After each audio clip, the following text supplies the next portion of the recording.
मीरापुर से एक बार और तनाव की खबरें सामने आ रही हैं। हम वहां की तस्वीरें भी दिखाते हैं। बड़ी खबर वहां से निकल कर आ रही है, जहां पर लोग ये कह रहे हैं कि वोट डालने को लेकर अड़चन की बात हो रही है और ककरौली में पथराव किया गया है। पुलिस की कार्रवाई वहां पर हुई है। हमारे संवाददाता ने वहां पर मतदाताओं से बातचीत की है। मतदाताओं से बातचीत का हिस्सा आपको सुनाते हैं। ककरौली इलाका है जहां पर हम इस वक्त हैं और यहां पर सूचना मिली है कि कुछ तनाव हुआ है। हमारे साथ अरशद राणा हैं जो कि AIMIM यानी ओवैसी साहब की पार्टी के हैं। क्या यहाँ पर ये बवाल जो मचा था किस बात को? यहाँ कोई बवाल नहीं है। यहाँ लोगों की एक शिकायत है कि यहाँ जहाँ 12-13 हजार वोट पड़ना है शाम 5 बजे तक, वहां पर साहब अब 12 बजे 11:30-12 बज चुके हैं और अभी तक 15% भी वोट नहीं डलने दिया इन्होंने, पुलिस वालों ने, क्योंकि वोटरों को जाने नहीं दे रहे हैं। जिस तरीके से ID भी है, सारी चीजें हैं, आप देख सकते हैं कि किस तरीके से लोगों पर लड़ बजाए जा रहे हैं। खून निकल रहा है। अभी कई मीडिया वाले मेरे साथ थे वहां पर। फरीद था, उसके पैर में इतनी चोट आई है, दांत टूट गया। साहब ये कौन सी कहानी है? कौन सा चुनाव? मिथिलेश पाल कह रही है कि बाहर से लोग लाए गए हैं, उनकी वजह से हो रहा है ये सारी चीजें। बाहर से लोग आए, क्या रह भी आए। भाई को पकड़ लिया, आपका ये कहना है कि वोट नहीं पड़ने दिया जाए। वापसी आया, सब धी बेटी सब वापसी आई, पीछे लेके भाग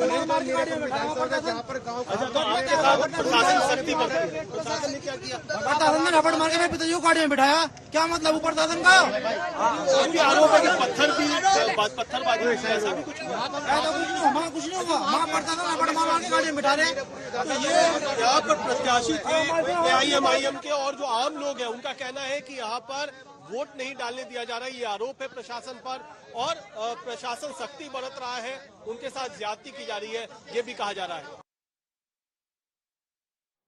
तो इकलौती वो सीट समझिए जहां से बीजेपी नहीं लड़ रही है। इन 9 सीटों में यहाँ पर RLD के उम्मीदवार हैं, सामने समाजवादी पार्टी। यानी पिछली जो सीट जब RLD ने जीती थी, जिस गठबंधन का हिस्सा था, उस गठबंधन के बीच यहाँ पर समाजवादी पार्टी के साथ हाँ, जब संजय चौहान जीते थे यहाँ से तो सपा और RLD का गठबंधन था। अब वाकई अब वो गठबंधन ही आमने सामने है यहाँ पर। तो बीजेपी RLD गठबंधन का एक तरह का एक टेस्ट भी रहेगा यहाँ पर कि क्या होता है यहाँ पर निकलकर। लेकिन आमतौर पर इस तरह की जो सीटें होती हैं जहां पर इतना कठिन एक तरह से संघर्ष चल रहा हो दो पक्षों के बीच में, आप मतदान के दिन भी ये तस्वीरें देख रहे हैं। धर्मेंद्र यादव क्या आरोप लगा रहे हैं वो सुनते हैं। बीजेपी के लोग टेंडर लिए हैं, बीजेपी का टेंडर लिए जो सरकारी अधिकारी कर्मचारी, चुनाव आयोग को संज्ञान लेना चाहिए और नहीं चुनाव आयोग संज्ञान लेगा तो चुनाव आयोग के ऊपर भी लोग विश्वास करना, कहीं ना कहीं उनके भी विश्वास में संकट आएंगे। जिस तरह खुलेआम लाठीचार्ज किए जा रहे हैं, खुलेआम मतदाताओं को रोका जा रहा है, मतदाता अपने वोटर ID दिखा रहे हैं, अपना आधार कार्ड दिखा रहे हैं, अपनी पर्चियां दिखा रहे हैं और सामने आ रहे हैं कैमरे के कि उनको ये कह के कि उनकी फोटो नहीं मिल रही है, उनकी तस्वीर नहीं मिल रही है, झूठी कहानियां बना के जो उनको मतदान से रोका जा रहा है। मैं समझता हूँ लोकतंत्र के लिए बहुत खतरनाक है। निष्पक्ष मतदान की बात करते हैं आयोग के लोग, तो उनको निष्पक्ष कराना चाहिए था। और निष्पक्षता किस तरह से, तस्वीरें झूठ नहीं बोलती हैं। उत्तर प्रदेश की 9 सीटों पर मतदान लगातार जारी है। विपक्ष के आरोप हैं। हमारे साथ बात करने के लिए उत्तर प्रदेश के उप मुख्यमंत्री ब्रजेश पाठक हैं। सर, लगातार मीरापुर, मुजफ्फरनगर और कई अन्य सीटों पर विपक्ष के आरोप हैं कि वहां पर जो है अच्छे से मतदान नहीं हो रहा। इलेक्शन कमीशन पर अखिलेश यादव भी सवाल उठा रहे हैं, आप क्या कहें? देखिए, मतदान की प्रक्रिया शांतिपूर्वक चल रही है। हम 9 सीटों के मतदाताओं से अपील करते हैं कि अपने घरों से निकल करके 100% मतदान करें और हार के डर से, हार की खींच को मिटाने के लिए तरह तरह के आरोप लोग लगा रहे हैं। निर्वाचन आयोग एक स्वायत्त संस्था है, संवैधानिक संस्था है और मुझे लगता है कि आज तक जितने भी चुनाव हुए हैं पूरा दुनिया भारत के निर्वाचन आयोग की तारीफ करता है और जब ये चुनाव जीतते हैं तो ये कहते हैं अच्छा है, जब हारते हैं तो इन्हें बुरा लगता है। पूरी तरह से भारतीय जनता पार्टी इस बात की पक्षधर है कि निष्पक्ष और पारदर्शिता के साथ चुनाव। तो उत्तर प्रदेश की राजनीति में लगातार इस वक्त उपचुनाव को लेकर के चर्चा है और 9 सीटों पर मतदान लगातार जारी है। लखनऊ से कैमरामैन रोहित के साथ अभिषेक मिश्रा, आज तक। और दोनों पार्टियों ने चिट्ठी लिखी है चुनाव आयोग को, समाजवादी पार्टी की तरफ से भी और बीजेपी की तरफ से, जहां पर बुरके में वोटिंग को लेकर पहले समाजवादी पार्टी की तरफ से लिखा गया था कि पुलिस चेकिंग रोकने की मांग की गई कि चेकिंग न हो। चेकिंग से भयभीत होते हैं महिला वोटर, और बुरके में कई बार वोट डालने की कोशिश गलत पहचान के साथ होती है। ये बीजेपी की तरफ से कही गई। पुलिस को किसी तरीके का कोई अधिकार नहीं है किसी के आइडेंटिटी कार्ड को चेक करे। हाँ। पुलिस रोक ही नहीं सकती। रोकने का, जब वो पोलिंग बूथ के अंदर जाएंगे वहां पे जिनके पास लिस्ट है सिर्फ वही जहां पर्ची का मिलान होता है वहां पर। तो पुलिस अगर रोक रही है, अगर ये आरोप लग रहा है तो गंभीर आरोप है। क्यों पुलिस को चेक कर रही है? पुलिस का क्या अधिकार है? पुलिस को आधार कार्ड चेक करेगी? भाई पुलिस का काम है वहां पे सुरक्षा बहाल कराए और सुरक्षा की स्थिति पैदा करे। लोग जब पोलिंग बूथ के अंदर जाएंगे, अगर उनके पास आइडेंटिटी कार्ड नहीं होगा, अगर पहचान पत्र नहीं होगा, तो वापस आ जाएंगे वो। कुमार कुणाल हमारे साथ मीरापुर से ही जुड़ रहे हैं। कुणाल, ये बताइए कि लोगों का गुस्सा किस बात पर है? क्यों ये पूरा हंगामा शुरू हुआ है?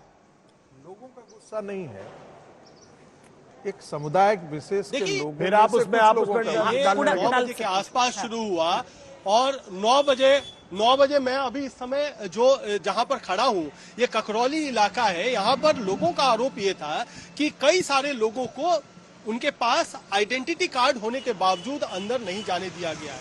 और उसके बाद जब हंगामा बढ़ा, लोगों ने, यहाँ पर मैं खड़ा हूँ, यहाँ पर रास्ता भी जाम कर दिया, पुलिस ने बल प्रयोग किया, फिर लोगों का भी गुस्सा भड़का, तो तमाम चीजें एक के बाद एक होती गई। और ये जो आरोप है एक आध लोगों से नहीं, मैंने कई सारे लोगों से बात की। आप लोगों की क्या शिकायत है? कोई आप लोगों को दिक्कत हुई अंदर? नहीं, हमारी तरफ से सब कुछ सही चल रहा है, ऐसी कोई शिकायत नहीं है। तो कई सारे लोगों की शिकायत हुई है। हम थोड़ा सा आपको कोशिश करते हैं कि ऐसे लोगों की तरफ ले जाएं जहां पर अभी भी कई सारे लोग इस तरीके की शिकायत कर रहे हैं कि उन्हें वापस लौटा दिया जा रहा है और उन्हें पोलिंग बूथ के अंदर तक नहीं जाने दिया जा रहा है। तो ये शिकायत थी। अभी हम कर रहे हैं, आपने क्या? अच्छा, इस समय चुनाव आयोग की प्रतिक्रिया आई है, जवाब आया है। नियम अनुसार पहचान होगी। निर्वाचन अधिकारी की तरफ से कहा गया है वोटर लिस्ट में नाम के साथ फोटो का मिलान होगा। यानी पुलिस को अधिकार नहीं, पुलिस को अधिकार नहीं, निर्वाचन अधिकारी और निर्वाचन यहाँ तक कि आर्मी भी चेक नहीं कर सकती। आर्मी और सीआरपीएफ भी पुलिस नहीं कर रही है। पुलिस आपके कैमरे पर लोग आकर के बोला है कि हाँ हमको, एक आदमी ने बोला जो 50 आदमी उधर बोले, 50 आदमी तो कौन सा वो है, गैंग है, वो गिरोह है। फिर आप हर जगह आप कम्युनलाइज, गिरोह दिख रहा है, हर जगह आप कम्युनलाइज करने की कोशिश करते हैं। अरे भाई अपना इलाज कराइए। वो गिरोह ही हर जगह कम्युनलाइज करते, क्या बात करते हैं आप? गिरोह ही कम्युनलाइज्ड है। पुलिस वहाँ कैसे, चलिए ठीक है, पुलिस कैसे वहाँ रोक सकती किसी को? वो पुलिस कैसे रोक सकती है? कल उसमें बम लेकर के कोई पुलिस रोक ही नहीं सकती। नहीं, पुलिस नहीं रोक सकती, पुलिस नहीं रोक सकती।